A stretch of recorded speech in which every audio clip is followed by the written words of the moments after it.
Haleluya. Puji Tuhan. Kita lanjut pelajaran kita, yaitu pengenalan kepada Yesus Kristus. Sesuai dengan ayat pokok kita di dalam 2 Petrus 3 ayat 18, bertumbuhlah di dalam pengenalan akan Yesus Kristus Tuhan kita. Kata pengenalan di situ diambil dari kata atau bahasa Greka ginosko, pengetahuan. Ya, pengetahuan. Ada orang yang kita kenal, tapi kita tidak mempunyai pengetahuan yang mendalam tentang orang yang kita kenal. Beda dengan pengenalan kepada Yesus, yaitu pengenalan dari pengetahuan mendalam tentang Yesus. Kenapa kita harus punya pengenalan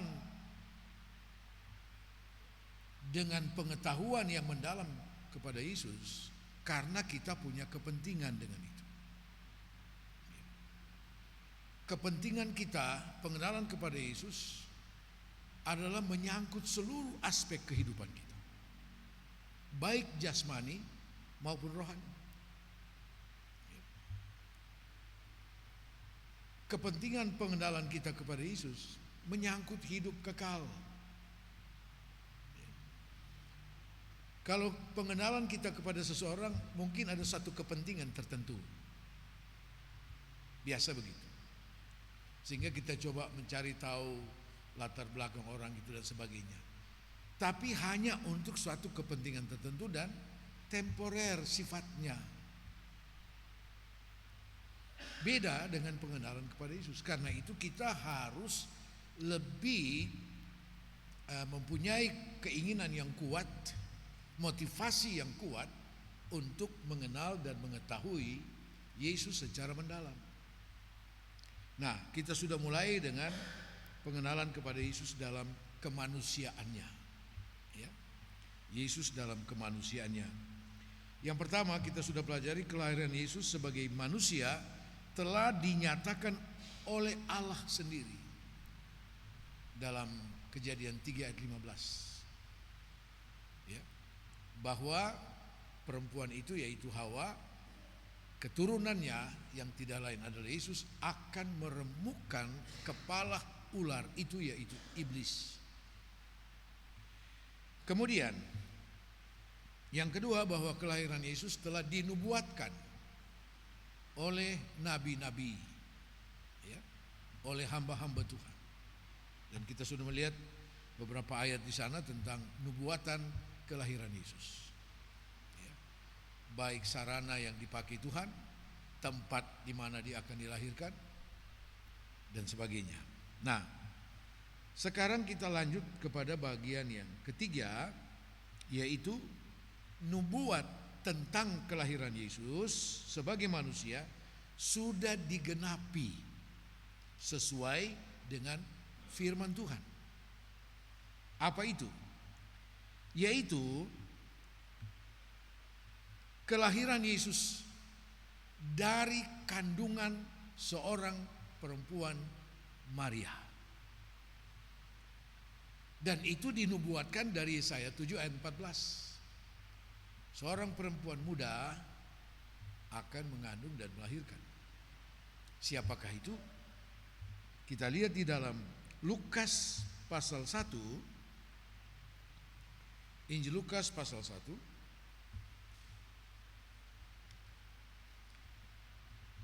ayat 26 dan 27.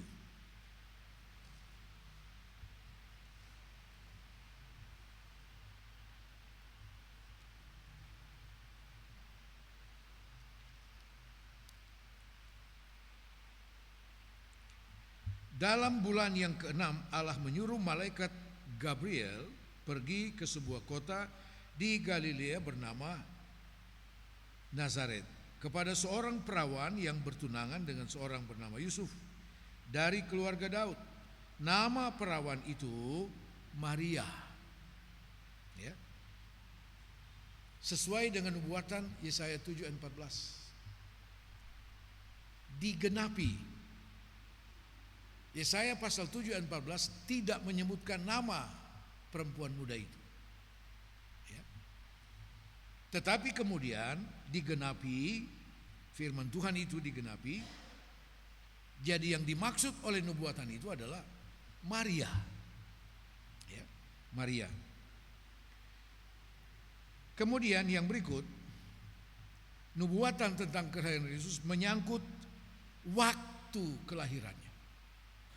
Ya, menyangkut waktu kelahirannya. Di dalam Galatia pasal 4 ayat yang keempat, Galatia pasal 4 ayat 4, tetapi setelah genap waktunya, maka Allah mengutus anaknya yang lahir dari seorang perempuan dan takluk kepada hukum Taurat. Tatkala setelah genap waktu yang ditetapkan oleh Tuhan. Nah, waktu yang ditetapkan oleh Tuhan itu sesuai dengan masa kehamilan daripada Maria. Waktu yang ditetapkan oleh Tuhan. Tidak boleh terlalu cepat dan juga tidak terlambat. Ini waktunya Tuhan. Ya. Lukas pasal 2 ayat yang ke-6 dikatakan begini. Ketika mereka di situ, tibalah waktunya bagi Maria untuk bersalin, untuk melahirkan. Yaitu ketika Yusuf dan Maria tiba di Betlehem dalam satu perjalanan panjang dari Nazaret. Nazaret itu ada di bagian utara dari tanah orang Israel sekarang. Itu ada di bagian utara, ya. Di daerah Galilea. Nah, jarak daripada Nazaret sampai ke Betlehem yang ada di sebelah selatan itu kurang lebih 100 km. Kurang lebih. Nah, mereka harus berjalan. Pada waktu itu Alkitab katakan Maria sedang dalam keadaan mengandung dan sudah mendekati kelahiran. Nah, sudah bayangkan kalau dia naik keledai, pasti naik keledai lah, tidak mungkin dia jalan kaki. Yang dituntun oleh Yusuf itu berapa lama jalan. Tetapi waktu dari Tuhan itu selalu tepat, ya. Tidak mungkin meleset. Nah, jadi itu waktu yang ditetapkan oleh Tuhan dan itu waktunya Tuhan, bukan waktunya manusia. Ya. Berikut yang ketiga yang dibuatkan tentang kelahiran Yesus, yaitu tempat di mana Yesus dilahirkan. Nah, ini pun digenapi sesuai dengan nubuatan daripada Nabi Mika. Ya. Mika 5 ayat 1, kita sudah baca ayat itu sebelumnya. Mika 5 ayat 1. Tetapi engkau hai Betlehem Efrata, hai yang terkecil di antara kaum Yehuda, daripadamu akan bangkit bagiku seorang yang akan memerintah Israel, yang permulaannya sudah sejak purbakala, sejak dahulu kala. Hai Betlehem di Efrata. Itu bukan kota sebenarnya, kampung, ya, itu kampung. Sebab itu dikatakan, hai yang terkecil di antara kaum Yehuda. Nah, tempat di mana Yesus dilahirkan itu sudah dinubuatkan dan itu digenapkan. Sementara kampung daripada Yusuf dan Maria itu di Nazaret. Hanya keturunan mereka itu datang daripada Bethlehem yang disebut kota Daud. Nah, supaya mereka kembali ke tempat yang dinubuatkan itu, apa yang terjadi? Kaisar Agustus untuk pertama kali dalam sejarah mengadakan sensus perhitungan jiwa di wilayah Kekaisaran Romawi. Nah, sistem yang berlaku pada waktu itu bukan seperti sekarang, sistem online, ya, di mana kita seperti saya, kalau sensus saya tidak perlu kembali ke Manado, ke kampung untuk dicatat, ya. Semua bisa dilakukan dengan sistem yang sudah canggih lah. Ya. Waktu itu supaya akurat, maka masing-masing mereka kembali ke kampung halaman, ke tempat leluhurnya. Nah itu. Mau tidak mau, Yusuf dan Maria harus kembali ke sana. Karena mereka keturunan Daud. Bethlehem itu kampung dari Daud. Kampung dari Daud. Harus kembali ke sana. Jadi semua yang merupakan kaum dari keturunan Daud itu harus kembali ke Bethlehem. Nah itu ya katakanlah kota kecil, kampung.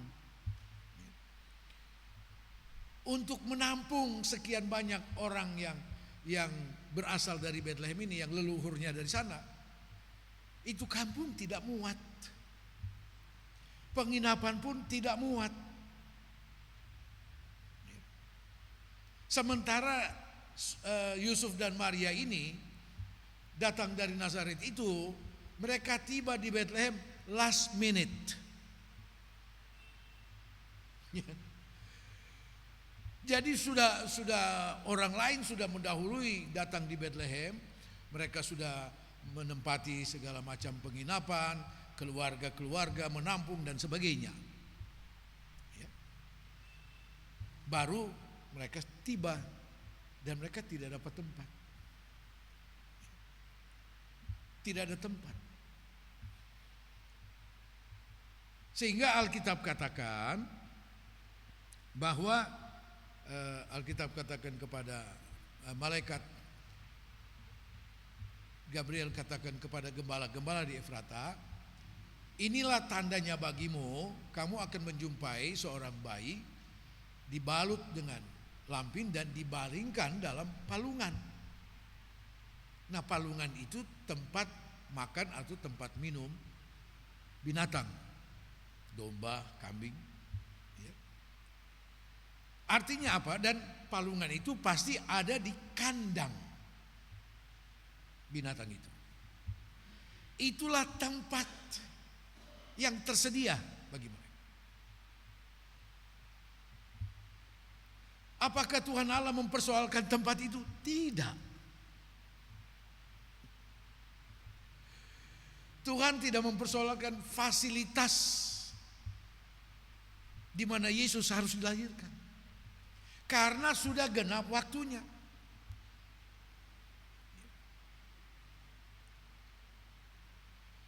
Jadi waktu dari Tuhan jauh lebih penting dari fasilitas. Katakan amin. Kita lebih mendahulukan fasilitas, sarana. Tuhan tidak. Secara logika manusia, mungkin orang akan berpikir, aduh, yang namanya kandang kan kotor. Bisa ada segala macam kuman, bakteri dan sebagainya. Pokoknya tempat itu tidaklah layak, tidak steril untuk suatu kelahiran manusia. Itu logikanya manusia. Tuhan tidak. Kenapa seperti itu? Karena Yesus dilahirkan bukan untuk datang mencari fasilitas di dunia ini.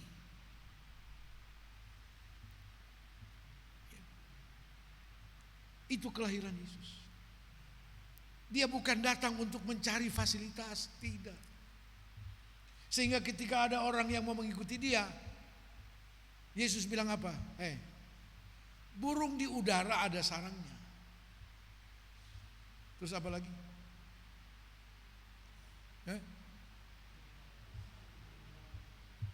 Serigala ada lubangnya. Anak manusia untuk membaringkan kepala pun tidak ada tempat.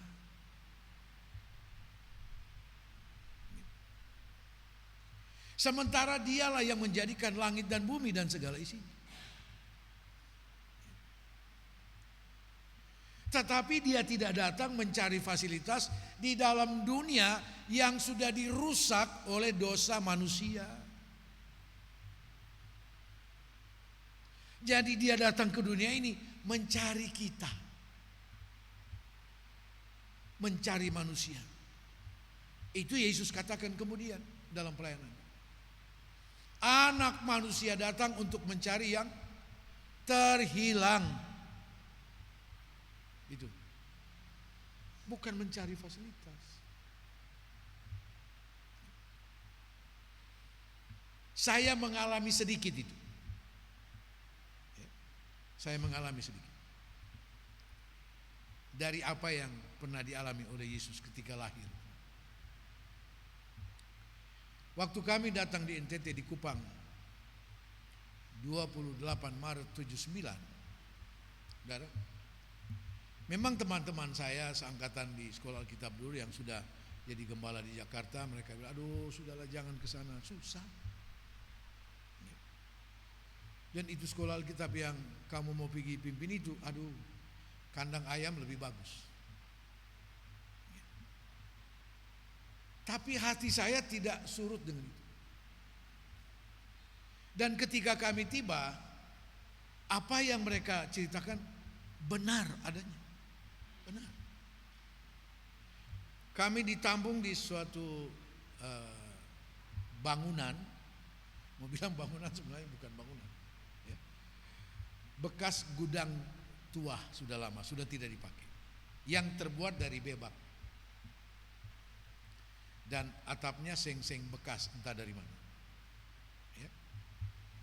Lantainya sebagian semen tapi sudah hancur, sebagian lagi tanah.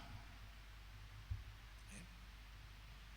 Terus ada kamar, mungkin kamarnya besarnya 3 kali 2 kayaknya. Ada satu tempat tidur ranjang, ukurannya 1,25 meter kali 2 meter. Kami 4 orang. 4 orang. Suami istri dan 2 anak. Carla sudah 2 tahun lebih, Donald 1 tahun 9 bulan. Tidurlah kami di situ. Jadi 2 kepala di sana, 2 kepala di sini. Sebab kalau gabung 4 tidak muat. Jadi ya malam-malam ada yang mulutnya terima kaki. Ya seperti itu. Ya. Tapi saya enjoy. Saya ada sukacita dan tidak ada sedikit pun keluhan dalam hati. Waduh kenapa begini? Tidak. Ya. Satu malam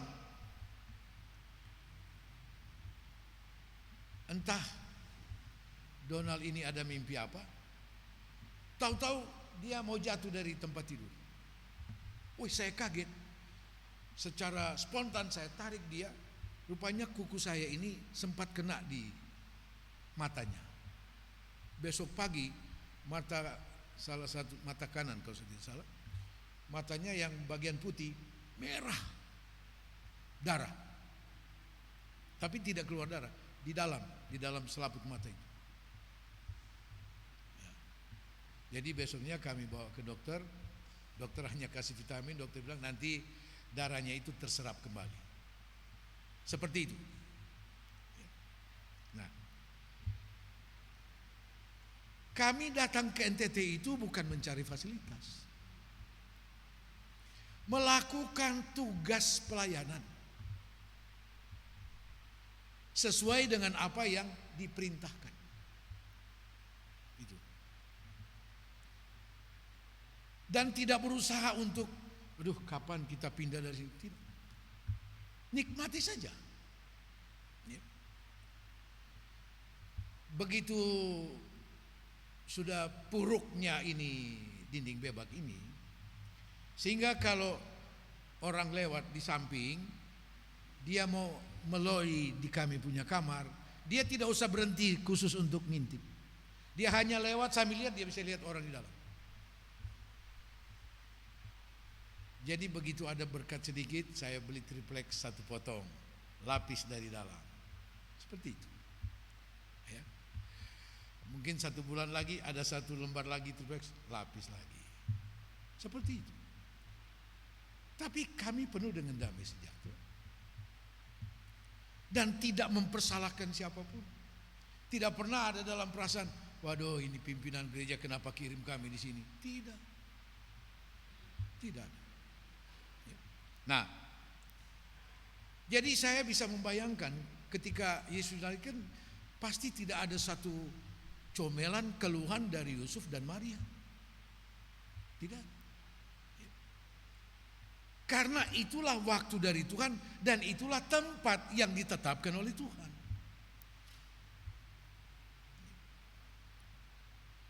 Kenapa ada banyak orang Kristen seperti seringkali mempersalahkan Tuhan, tidak bisa menerima kenyataan keadaan yang ada? Nah, ini yang harus dipertanyakan. Motivasi kita ikut Tuhan itu untuk apa? Sekedar mencari fasilitas? Kita harus malu dengan Yesus. Malu. Dia pencipta langit dan bumi dan segala isinya, dilahirkan di sana. Di kandang. Lalu kita sendiri merasa, tidak pantas lah.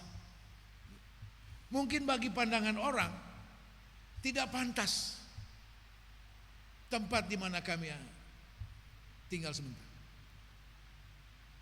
Ada beberapa jemaat di Jayapura waktu itu, karena saya sering diberi tugas melayani. Mereka ingin tahu tempat kami di mana. Begitu tahu tempat kami, mereka heran. Kok bisa? Om bisa? Bisa, tidak ada masalah, bisa. Jadi tidak ada lalu kita pakai kesempatan, iya tolonglah perbaiki. Tidak ada. Itu lebay namanya. Saya juga tidak tahu apa istilah lebay cocok dengan itu. Eli, begitu.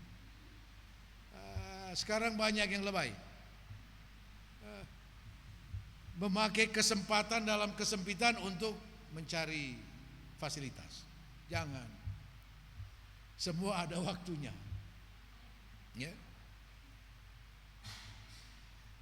Anak saya Carla saja, karena dia sudah mengerti, waktu mau masuk di situ, dia berdiri dari luar, dia bilang, papi kita pulang saja. Ya namanya anak-anak, ya. Gitu. Jadi mari kita harus kembali periksa motivasi kita dalam penurutan kepada Tuhan. Ya. Kalau kita sekedar mencari fasilitas, itu yang Paulus katakan, kalau hanya untuk hidup ini secara jasmani, kita menaruh harap kepada Tuhan, kita orang yang paling sial di dunia. Ya. Jadi kalau ada waktu di mana kami jalan, lihat teman-teman punya gereja, rumah, waduh bagus-bagus. Kami tinggal di tempat seperti itu. Jadi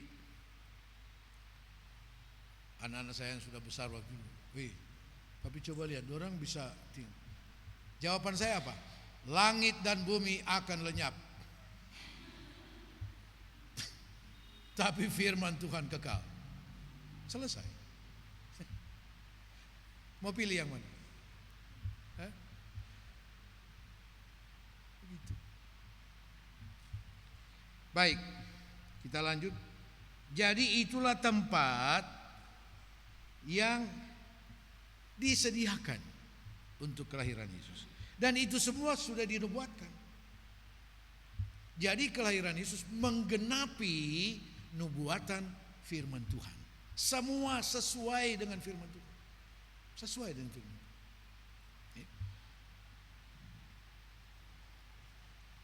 Baik, kita lanjut sekarang bagian yang keempat,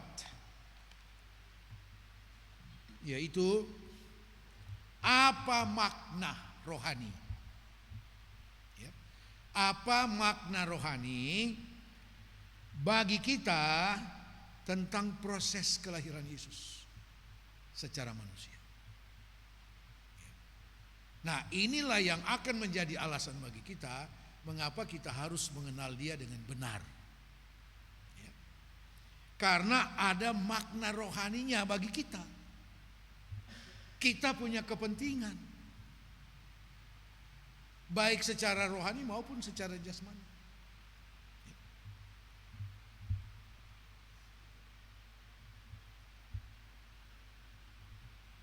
Kelahiran Yesus adalah sesuai dengan firman Allah.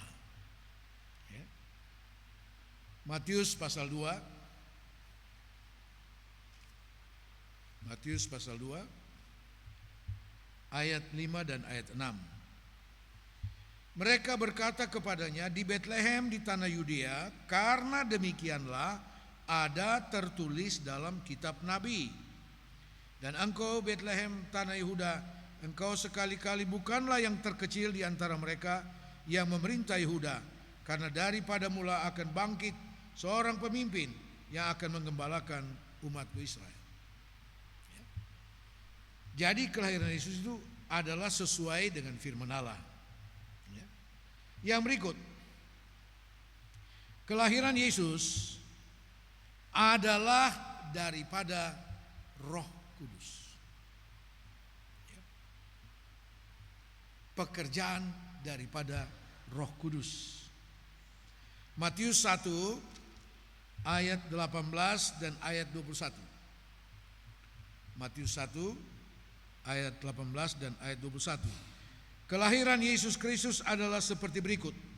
Pada waktu Maria ibunya bertunangan dengan Yusuf, ternyata ia mengandung dari Roh Kudus. Sebelum mereka hidup sebagai suami istri. Ayat 21. Ia akan melahirkan ayat 20. Tetapi ketika ia mempertimbangkan maksud itu, malaikat Tuhan nampak kepadanya dalam mimpi dan berkata, Yusuf anak Daud, janganlah engkau takut mengambil Maria sebagai istrimu, sebab anak yang di dalam kandungannya adalah dari Roh Kudus. Ya. Jadi jelas, kelahiran Yesus adalah pekerjaan firman dan Roh Kudus. Ya. Pekerjaan daripada firman dan Roh Kudus. Nah, apa makna rohaninya bagi kita adalah ini berbicara tentang kelahiran baru bagi kita. Kenapa? Karena kelahiran baru kita seperti yang dikatakan dalam Injil Yohanes pasal 1. Injil Yohanes pasal 1 ayat 12. Injil Yohanes 1 ayat 12, tetapi semua orang yang menerimanya diberinya kuasa supaya menjadi anak-anak Allah, yaitu mereka yang percaya dalam namanya. Ayat 13. Orang-orang yang diperanakan atau dilahirkan bukan dari darah atau dari daging, bukan pula secara jasmani oleh keinginan seorang laki-laki, melainkan dari Allah. Lanjut 1 Petrus 1 ayat 23. 1 1 Petrus 1 ayat 23, karena kamu telah dilahirkan kembali atau dilahirkan baru, bukan dari benih yang fana, tetapi dari benih yang tidak fana, oleh firman Allah yang hidup dan yang kekal. Satu ayat lagi, Yohanes 3 ayat 5. Jawab Yesus, aku berkata kepadamu, sesungguhnya jika seorang tidak dilahirkan dari air dan roh, ia tidak dapat masuk ke dalam kerajaan Allah. Jadi jelas proses kelahiran Yesus menggenapi kata firman Allah dan oleh pekerjaan Roh Kudus. Dalam Lukas pasal 1 ayat 35, ketika malaikat Gibril datang kepada Maria menyatakan dia akan mengandung dan melahirkan, Maria bilang, mana mungkin, saya ini belum bersuami. Malaikat Gibril katakan, jangan takut, karena itu datang daripada Roh Kudus. Jadi kelahiran Yesus adalah pekerjaan firman dan Roh Kudus. Itu jelas. Makna rohani bagi kita adalah kelahiran baru kita. Untuk menjadi anak-anak Allah, Yohanes 1 ayat 12 dan 13 katakan, kita diperanakan kembali, dilahirkan baru, bukan dari keinginan seorang laki-laki, artinya bukan dari hasil hubungan suami dan istri secara manusia, tetapi daripada Allah. Apa maksudnya dari Allah? 1 Petrus 1 ayat 23, yaitu dari benih firman Allah yang kekal. Itu makna rohani bagi kita. Jadi kelahiran baru kita, dasarnya, kebenarannya adalah proses kelahiran Yesus. Karena itu ketika kita memperingati Natal, mari itu kesempatan untuk kita periksa kembali. Saya ini masih manusia baru di dalam Tuhan atau sudah tidak? Bukan sekedar euforia, rame-rame merayakan Natal, bukan sekedar itu. Tapi makna daripada proses kelahiran Yesus bagi kita adalah kelahiran baru kita oleh firman dan Roh Kudus. Benih firman Allah yang masuk di dalam kita dikerjakan oleh Roh Kudus menjadikan kita manusia yang baru. Katakan amin. Itu makna yang pertama bagi kita tentang proses kelahiran Yesus. Itulah sebabnya dari awal saya katakan kita punya kepentingan untuk mengenal dan memiliki pengetahuan tentang Yesus Kristus. Tuhan Yesus memberkati. Kita akan lanjutkan.